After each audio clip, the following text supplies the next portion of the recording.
Evangelho de João, capítulo de número 16, a partir do verso de número 1, façamos a leitura. Tenho-vos dito essas coisas para que não vos escandalizeis. Eles vos expulsarão das sinagogas, mas vem a hora em que todo o que vos matar julgará com isso tributar culto a Deus.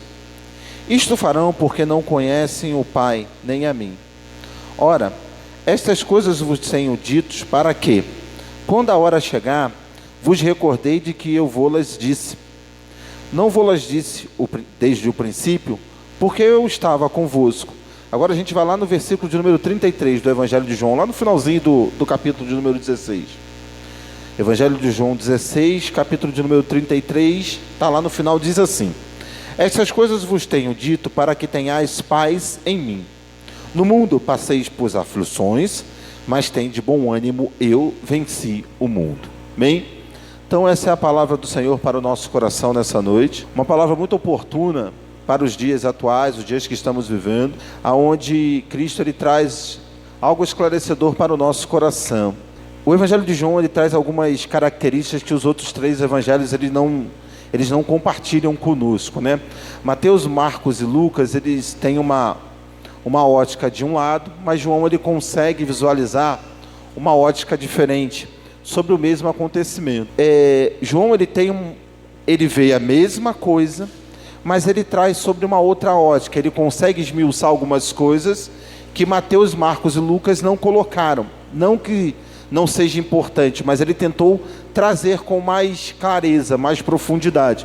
Porque todas as palavras que eu estou falando para vocês, desde do capítulo número 13 do Evangelho de João em diante, todas essas coisas que João narra, são palavras que aconteceram nos últimos instantes do ministério terreno de Jesus, né? Quando ele estava reunido com seus discípulos, ministrando a ceia. Então, ele começa uma série de exortações, uma série de palavras, para que os discípulos pudessem compreender a sua missão e para que eles deixassem o coração de discípulos preparados para tudo aquilo que eles iriam enfrentar adiante.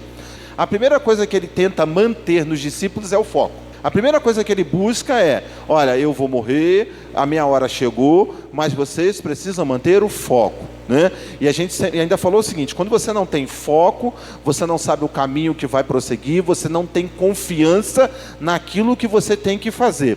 Então, na vida, a principal coisa que nós precisamos é manter o foco. Então, Jesus entendia que aquilo que estava reservado para aqueles homens e aquelas mulheres, era necessário que eles mantivessem o foco. Por isso que ele inicia o capítulo de número 14, dizendo: não turbe o vosso coração, credes em Deus. A casa do meu pai há muitas moradas. Então ele traz um direcionamento: olha, acalma o coração, porque há um lugar reservado para todo mundo. Não precisa ficar desesperado. Eu estou indo para casa, mas um dia eu retornarei para buscar a cada um de vocês. A primeira coisa é manter o foco. Então ele manteve o foco dos seus discípulos. Depois de manter o foco, Jesus ele começa uma série de falas para que eles pudessem compreender tudo aquilo que iria acontecer depois, né? Depois da sua morte. Se a gente pega o capítulo de número 15 do Evangelho de João, Jesus está falando lá no capítulo número 15, que ele é a videira verdadeira e nós somos os galhos. Então ele estava falando sobre um relacionamento, ele estava falando sobre uma união. No capítulo número 15 ele explica para os seus discípulos que a permanência gera frutos. Lembra? Então ele falou: mantenha o foco, mas permaneça. Porque ele diz: aquele que permanecerdes em mim e eu permanecerdes em vós, esse produzirá muitos frutos. Lembra? Ele mantém o foco. Olha, o caminho é esse aqui. Não perde o equilíbrio, mas permaneça. Porque se você permanecer, se a gente estreitar, se você continuar acreditando, você irá produzir muitos frutos. Por isso que ele explica isso no capítulo de número 15. No capítulo de número 16, que nós estamos lendo, Jesus ele começa a falar aquilo que iria acontecer depois que eles mantivessem o foco e começassem a produzir frutos. Foi o que a gente começou a ler. Então ele explicou: mantenha o foco, permaneça e produza. Porque quando isso começar a acontecer, vai acontecer uma série de acontecimentos, mas ele inicia dizendo o seguinte, logo no versículo de número 16, logo no início, Ele fala o seguinte, ó. Tenho-vos dito, então ele está falando, ó, eu estou explicando para vocês essas coisas, para que vocês não se escandalizem, para que vocês não sejam pegos de surpresa. Jesus, ele começou uma série de mensagens com os seus discípulos, porque ele sabia que o trabalho seria árduo, o trabalho seria duro, o trabalho não seria fácil. Então a primeira coisa que ele explicou, ó, quando você mantém o foco, quando você permanece, quando você dá frutos, a primeira coisa que eles vão fazer com vocês será expulsar vocês do templo. Foi a primeira coisa que ele disse, olha, quando eu partir, se prepara, porque eles vão vir em cima de vocês. Porque a princípio era Jesus o alvo principal. Então eles não queriam nada com seus discípulos, não tinha problema nenhum com os discípulos. O problema era com Jesus, o foco era Jesus. E Jesus explicou isso para eles. Então, a primeira coisa que vocês precisam entender é que não deve haver escândalo entre vocês quando a perseguição começar. Não vos escandalize. Não fique preocupado, que a primeira coisa que tentarão fazer é expulsar vocês do templo. Por que tentarão expulsar vocês do templo? Tentarão apagar a sua fé. Porque o templo, a sinagoga, a igreja, é o lugar onde você está em comunhão, é o lugar onde você vem receber uma palavra, é o lugar onde você vem receber uma direção. Por isso que é tão importante estar na igreja, porque a igreja ela é um momento de comunhão. E a primeira coisa que ele explicou será a primeira coisa que será roubada de vocês: o direito de ter comunhão, o direito de glorificar o meu nome, o direito de te cultuar, será isso. Então não se escandalizem quando isso acontecer. E depois que fizerem isso, vão matar vocês. Mas não porque vocês são ruins, não porque vocês são má pessoas. Vão matar vocês por aquilo que vocês acreditam. Não por aquilo que vocês têm, mas por aquilo que está em vocês. Por isso vão matar vocês. Aí Jesus ele continua explicando para os seus discípulos: e eles vos expulsarão da sinagoga, mas virá uma hora que eles também irão matar vocês. Por que você está falando isso essa noite? Entendo.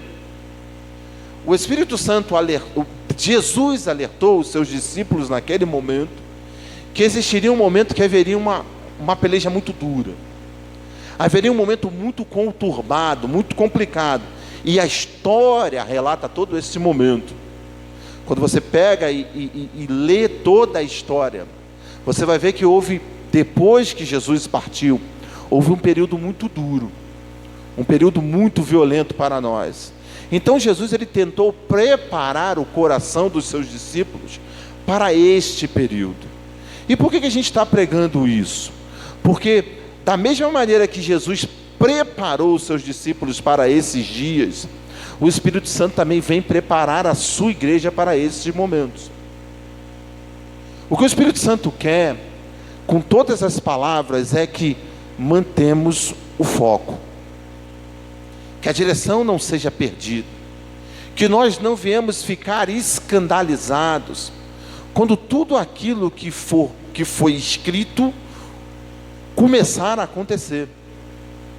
Não é motivo de pânico, não é motivo de terror, não é motivo de pavor, mas é motivo de continuar, é motivo de permanecer e continuar dando frutos. Porque ele deixou bem claro: não se escandalize. Entenda que isto é necessário para que se cumpra as minhas palavras, mas acima de tudo necessário para o seu próprio amadurecimento. Porque todo período de grande perseguição, todo período de grande luta, se levanta um avivamento sem igual. Se levanta um momento em que o Espírito Santo trata a sua igreja, levanta ela e coloca de pé, onde a igreja começa a colher frutos de tudo aquilo que passou em meio à luta, em meio à dor. Então, se a gente desejou, se a gente orou por um grande avivamento, entenda que todo grande avivamento existe um tempo de opressão, um tempo de apostasia, um tempo de perseguição da fé. Porque o que produz os avivamentos são é a multiplicação da fé. A multiplicação da fé, ela faz que o avivamento aconteça. Porque são nos momentos mais difíceis da caminhada cristã, são nos momentos mais dolorosos da nossa vida, em que nós produzimos mais fé. Onde a nossa busca, ela se torna uma busca incessante. E nos últimos dias, o que mais tem acontecido com a igreja é prepará-la para um grande avivamento, é prepará-la para um momento de colheita extraordinário. Mas a gente não pode querer um momento de colheita extraordinário sem antes um momento duro, sem antes que a igreja ela passe por momentos de aflições. Por isso que Jesus, num breve momento de ceia, num breve momento de comunhão com os seus discípulos, ele trouxe isso à tona. Mas ele deixou bem claro, isso não pode escandalizar vocês. O fato de expulsarem vocês do templo, os fatos de fecharem as sinagogas, não pode ser motivo de escândalo, não pode ser motivo de aflição para a alma de vocês. Isso é apenas um sinal de tudo aquilo que eu estou deixando bem claro para cada um de vocês. Ele estava explicando. Imagina todo mundo olhando e ele falando estas palavras. Assim como estamos agora, querido. O fechar de igrejas em algum lugar não é para a gente se escandalizar. Muito pelo contrário, é para que a gente tenha certeza que a nossa hora está chegando. É para que a gente tenha certeza de que tudo aquilo que a gente batalhou desde quando você se converteu é uma verdade. De que nenhuma das palavras que você ouviu pregar aqui ou em outro lugar, de tudo aquilo que você leu na Bíblia, é mentira. Esta é a hora. Então, se existe um momento mais propício para a nossa fé, é este momento. Um momento onde somos perseguidos, um momento onde somos aprisionados, um momento onde eles tentam nos separar. Mas lembre-se, Jesus teve bem claro, entenda, eles não vão separar vocês por causa de vocês. O mundo não tem problema com a gente. O mundo tem problema com aquilo que está em nós. Este é o problema do mundo. Ninguém tem problema conosco. O problema é com aquilo que a gente carrega. Jesus foi bem claro nisso. Olha, eles não vão odiar vocês porque vocês são o que são. Eles vão odiar vocês por causa de mim. Porque eu escolhi a cada um de vocês. Porque eu dei uma nova oportunidade a vocês. Porque eu transformei a vida de vocês. Por isso eles vão odiar vocês. Por isso eles vão perseguir vocês. Por isso que eles vão tentar fechar as igrejas que vocês congregam. Por isso que eles vão tentar matar vocês. Por causa disso. Mas não se escandalizem. Não tenham medo. Ele fala isso. Eles fazem isso. Ele foi bem claro, eles não fazem isso porque são maus. Eles fazem isso porque não me conhecem. Eles vão atrás de vocês porque eles não me conhecem. E Jesus continuou. Olha, no versículo de número 4, que é um versículo extremamente importante para nós nesses últimos dias, irmãos. Nós temos que ficar atento a tudo aquilo que nós ouvimos, tudo aquilo que nós oramos. Parecia, até 2 anos atrás, até 3 anos atrás, parecia que a vinda de Jesus era algo muito longe. Né? Víamos a igreja, mas não imaginávamos uma vinda, a gente até falava sobre ela. Mas ela não parecia tão palpável como agora. Dos últimos anos para cá, desses últimos 1 ano e meio para cá, a vinda de Jesus se tornou algo muito claro. Se tornou algo muito possível para nós. E isso é motivo de certezas. Para uns, motivo de apreensão e angústia. Para nós, não. Para a sua igreja, um motivo de certeza. A certeza que estamos no caminho correto. A certeza que todas as palavras que Jesus disse para os seus discípulos, que eu vou, mas eu retornarei para buscar vocês. Então, nesses últimos dias, nós nunca tivemos tanta certeza como nós temos dessa palavra. Ele está retornando para nos buscar. Mas nós não podemos nos escandalizar e nem nos afligir por tudo aquilo que está acontecendo. Porque se não estivesse acontecendo, não estaria tão próximo à sua volta. Querido, nunca vivemos num momento em que achamos que Jesus vai voltar muito mais rápido do que pensávamos. Porque talvez a nossa maior certeza do ano passado foi que, será que a gente vai chegar ainda mais tempo?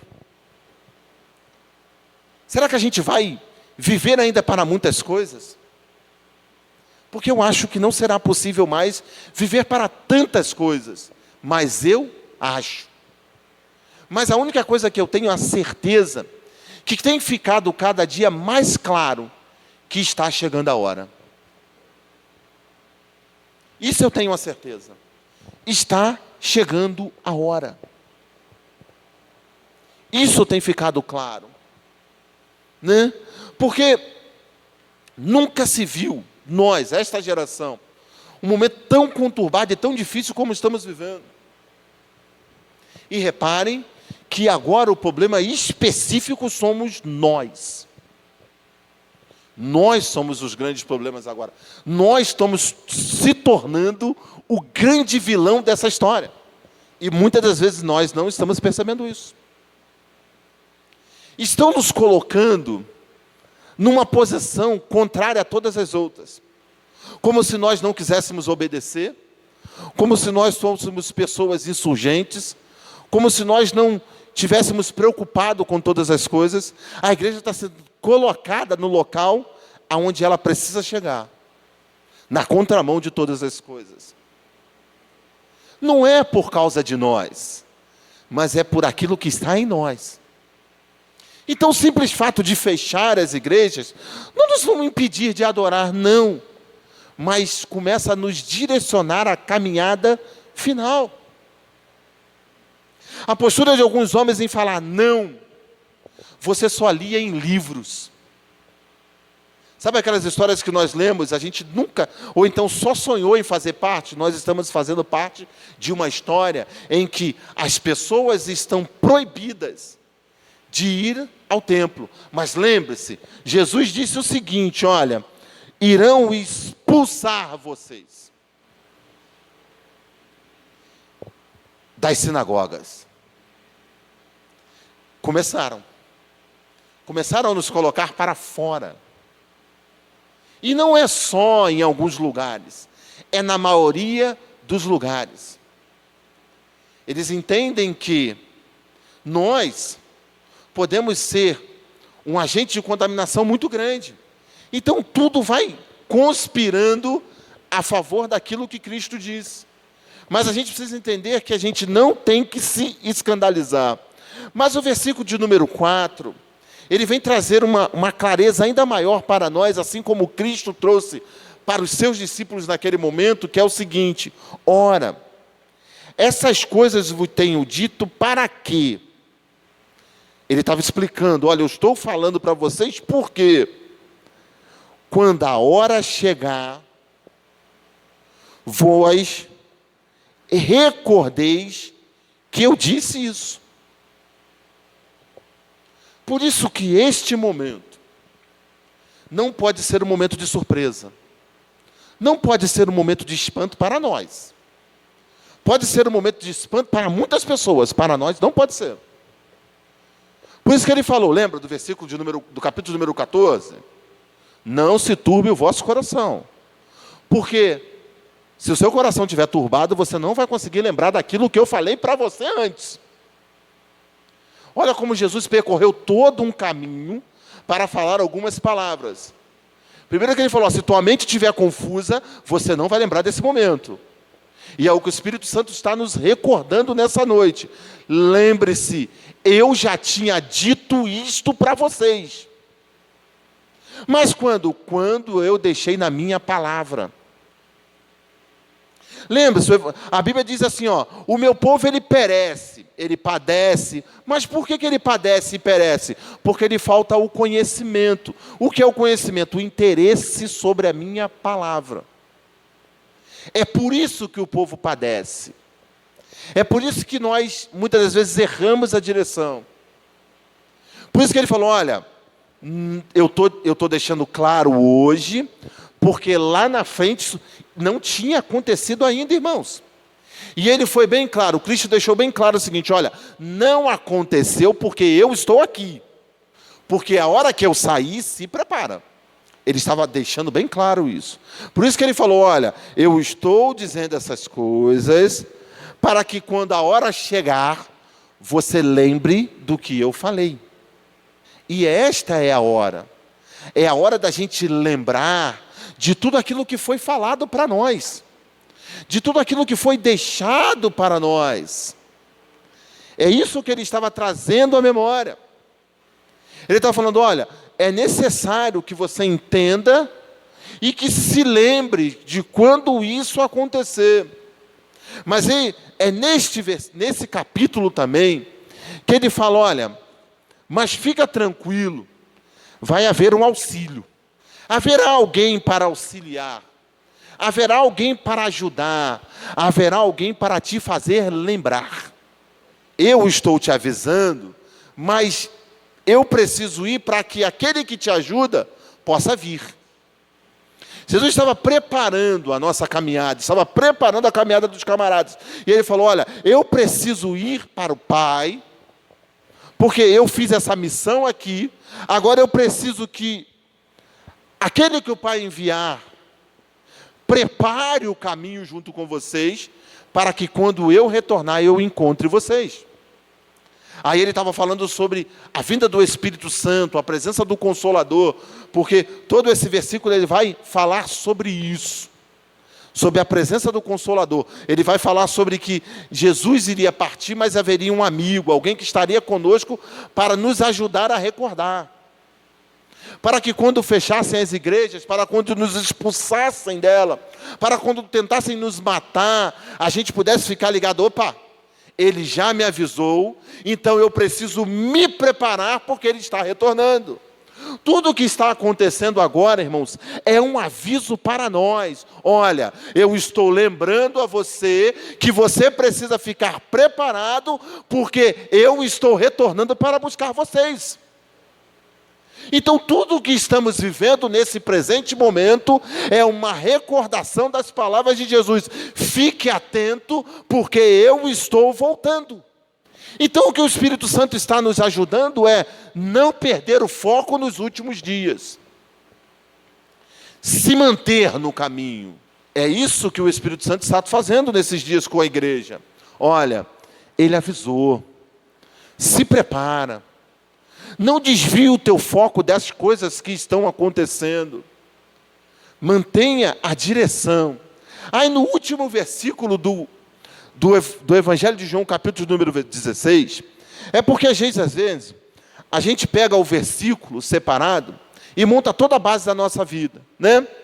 O capítulo de número 16, o versículo de número 33, diz o seguinte, estas coisas vos tenho dito, para que tenhais paz em mim. A primeira coisa que ele fez toda uma jornada, ele percorreu todo um caminho. A primeira coisa que ele falou, olha, depois de tudo que eu falei para vocês eu estou falando tudo isso para vocês, para que vocês tenham paz. E o que é paz? Lembra, a gente já aprendeu que paz não é ausência de problemas, isso não existe. Paz é a firmeza que você vai ter em meio às dificuldades que você vai passar. Isto é paz. É ter uma mente serena, é ter o equilíbrio. Paz é saber em quem você confia. E isso é ter paz. A primeira coisa que ele lembrou estas coisas vos tenho dito para que tenhais paz em mim. Ele estava falando de um período conturbado, de um período violento, mas ele estava falando, olha, tenha paz. Porque quando nós não temos paz, nós não temos direção. Isso é uma coisa notória. Se a nossa mente ficar atribulada, você não sabe o que faz. Você faz tudo e não consegue fazer nada ao mesmo tempo. Por isso que ele falou, tenha paz. Porque quando você tem paz, você consegue centrar a sua mente. O que é centrar a sua mente? Ter um foco, entender aquilo que você está vivendo. Isso é ter paz.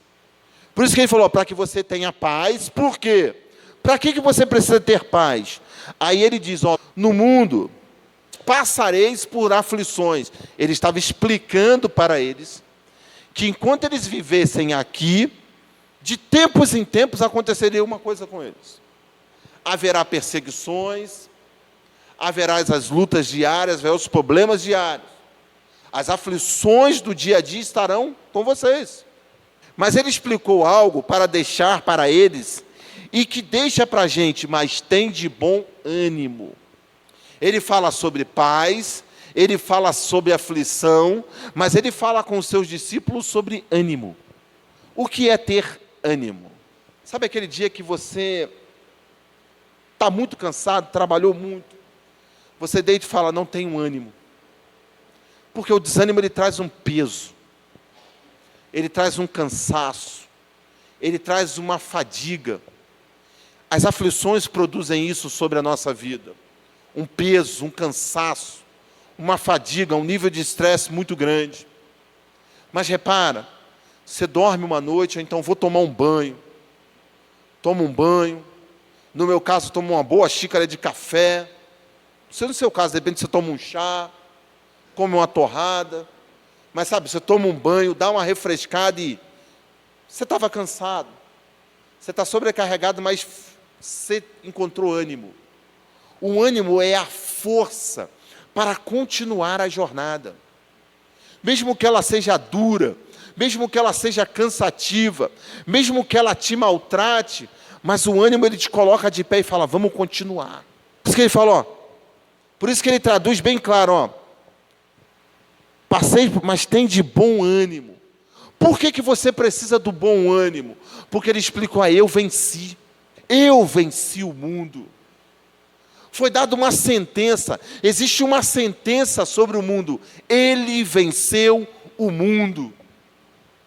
Então, se ele venceu, você precisa, tem a necessidade de continuar a jornada, porque este obstáculo foi vencido por ele, para mim e para você. O que ele estava explicando para os seus discípulos era, ó, eu venci essa batalha. Ela está finalizada. Levanta e continua a caminhada. Ele estava falando isso, irmãos, há séculos atrás. No momento mais decisivo da história da humanidade, na história do cristianismo, Jesus estava dentro de uma casa, falando estas palavras, porque tudo que eu estou lendo aqui para você, estava acontecendo no dia da última ceia. Tudo aquilo que a gente está esmiuçando aqui, era tudo que Jesus estava falando, enquanto conversava com os seus discípulos. Aquela noite, é uma noite de vários e vários acontecimentos. Não é apenas a noite do início da morte, não é apenas a noite da instituição da ceia, mas é uma noite de recordação, uma noite de finalização de trabalho. É uma noite em que ele juntou a rapaziada e falou, olha, a gente estudou junto o ano todinho, e agora vocês vão para a prova sem mim, mas vai sem medo. Sabe, é o professor que te ajudou, sabe, te ensinou durante o ano letivo inteiro, e ele falou, aqui está a prova. E você, poxa, professor, olha só, vai sem medo. Confia naquilo que você estudou. Confia naquilo que nós produzimos junto, vai fundo. Ele estava passando esperança. Falando, não se importe com tudo aquilo que você vai ver ou vai ler. Faça. Esteja lá para cumprir aquilo que é necessário. Era isso que estava acontecendo. Ele tinha ensinado tudo o que era necessário. Agora tinha liberado todo mundo, agora vem a prova. Mas entenda, você não precisa passar por essas dificuldades sozinho. Você não precisa lutar essa luta sozinho. O Pai já preparou tudo. O que ele estava falando era que só a gente deve continuar, mais nada. O que ele estava falando para os seus discípulos, continue a jornada. O Pai preparou o caminho, o Pai mandou o auxílio, o Pai mandou o Consolador, Ele mandou aquele que vai lutar por nós em diante. Mas você precisa continuar a jornada. Existe uma obra grande a ser feita. E agora tenta mensurar se ninguém mais fosse. Tenta entender algumas coisas. Imagina se aqueles homens desistissem da jornada. Foi dado a eles uma teoria. E agora ele largou ele na prática. Vai lá, ó, faz. Eu te mostrei como fazia. Agora eu estou dando a oportunidade a você de fazer. Não, mas se você... Não tenha medo, faça. Faça que eu estarei aqui do seu lado, olhando o que você está fazendo. E é tudo isso que está acontecendo nesse exato momento na nossa vida.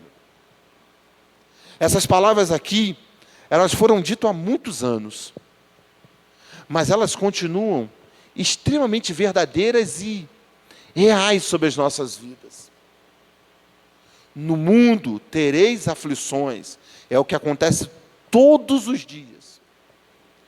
Tem de bom ânimo, ele fala para nós todos os dias. Eu venci. Ele termina o capítulo dizendo, eu venci. Significa que ele finalizou a jornada. Significa que o propósito que foi estabelecido sobre a vida dele estava cumprido. Precisávamos apenas dar continuidade. E haveria ajuda para a continuidade. Nós nunca lutamos na caminhada cristã sozinho. A caminhada cristã sempre foi uma caminhada de auxílio. No Antigo Testamento, Deus estava presente.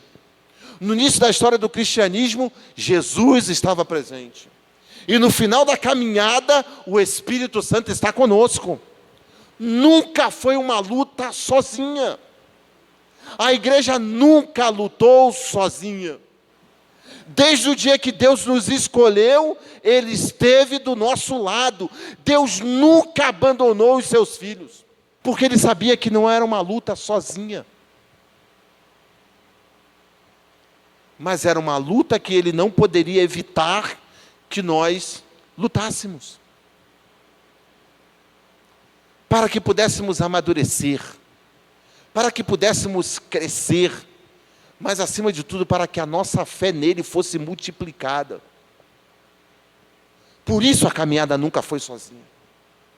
O que eu passo, o que você passa, pode, na hora que você está precisando mais, você não pode encontrar ninguém do teu lado, mas você não está sozinho. Pode até parecer que não há ninguém, mas nunca foi uma caminhada sozinha. Ele sempre esteve ao nosso lado. Independente do dia, independente da hora, independente da situação, Ele estava presente. Ele estava ali guiando. Deus sempre nos guiou, irmãos. No Antigo Testamento ele falava ao seu profeta, para que o seu profeta guiasse o povo, para que o povo entendesse as suas ordens. Quando parecia que estávamos sozinhos, Jesus apareceu e continuou, olha, este é o caminho. E quando parece que tudo não tem mais saída, o Espírito continua nos dizendo, olha, o caminho é o mesmo, não mudou. O caminho continua o mesmo. Não vos escandalize.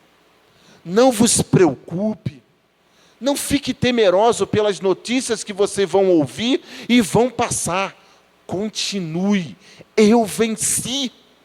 Não deixe que as notícias vos perturbem. Não, fechou lá, será que vai fechar aqui? Querido, se fechar aqui, você já está há tempo sabendo que vai fechar. Não perca a direção. Não perca o foco. Tereis aflições, mas tem de bom ânimo. Porque é necessário que isso aconteça. Lembra o que a gente leu no versículo de número 4? Para que quando aconteça, você se lembre dessas palavras. Não, mas está errado, querido. A gente não tem que discutir se está certo ou errado. Essa não é a nossa função. A gente precisa recordar que isso está escrito. E se está escrito, tem que acontecer. A gente não pode perder o foco dessas coisas. A gente não pode perder a direção dessas coisas. Lembre-se, vão expulsar vocês, vão matar vocês. Tudo porque vocês continuam acreditando em mim. Este é o nosso caminho. Para isso fomos criados. Para isso fomos resgatados. Para esses dias. A igreja foi constituída para que nesses dias, dias de expulsação, dias de morte, dias de aflição, ela continuasse a jornada de volta para casa. Que ela continuasse sendo o farol. Que ela continuasse sendo o guia. Para que ela continuasse acreditando em tudo o que foi escrito. Querido, porque tudo o que querem é desacreditar a nossa história. Que a nossa história não seja verdadeira. Mas nós estamos de pé justamente para provar ao contrário. Nós estamos de pé muitas vezes para falar o seguinte: olha, nós teremos aflições, mas Jesus venceu. Nós temos dificuldades, mas Jesus venceu. Era isso que ele estava preparando. Jesus parou tudo o que tinha para se reunir e deixar estas palavras: eu venci. O que Jesus estava deixando e o que deixa para nós nessa noite é uma certeza: ele venceu. Ponto final. Essa história não tem uma nova história, essa história não tem um novo capítulo, ela já foi sacramentada. Ele venceu. Ponto final. É nisso que eu preciso acreditar, é por isso que eu tenho que lutar. Ele venceu. Podem nos expulsar, podem nos matar, mas o que a gente vai continuar falando é: ele venceu. Era isso que ele queria que ficasse no coração deles. A certeza que ele venceu. Mas o que houve? Não importa o que houve, não importa o que vai acontecer. Ele venceu. E se ele venceu, a jornada continua. Não acabou a jornada, não acabou a caminhada. Era o que ele estava explicando: olha, eu posso até ir para a cruz, eu posso até morrer, eu vou ressuscitar porque eu venci. A história não acabou, eu venci. E se eu venci, há continuidade. Por isso que o Espírito Santo foi bem claro: olha, não vos escandalize. Não perca o ritmo. É fácil? Não é fácil. Nunca foi e nunca será fácil. Muito pelo contrário, ficará mais difícil. Mas ele venceu. A gente precisa ter essas certezas nesses últimos dias, irmãos. Entenda, a Bíblia chama os últimos dias de dias trabalhosos, dias de certeza. Eu preciso ter certeza que ele venceu. Porque se eu não tenho certeza que ele venceu, eu não posso lutar essa luta. A igreja precisa entender isso. Porque as coisas só tendem a piorar. Não vai ficar fácil. A gente não pode fugir deste ritmo. Porque é o ritmo das Escrituras. E lembre-se, Jesus não escondeu nada de ninguém. Ele não escondeu daqueles discípulos e também não esconderia de nós. Não vos escandalize, não tenha medo, mas se recordem. Porque quando você se recordar, você também vai lembrar que ele venceu.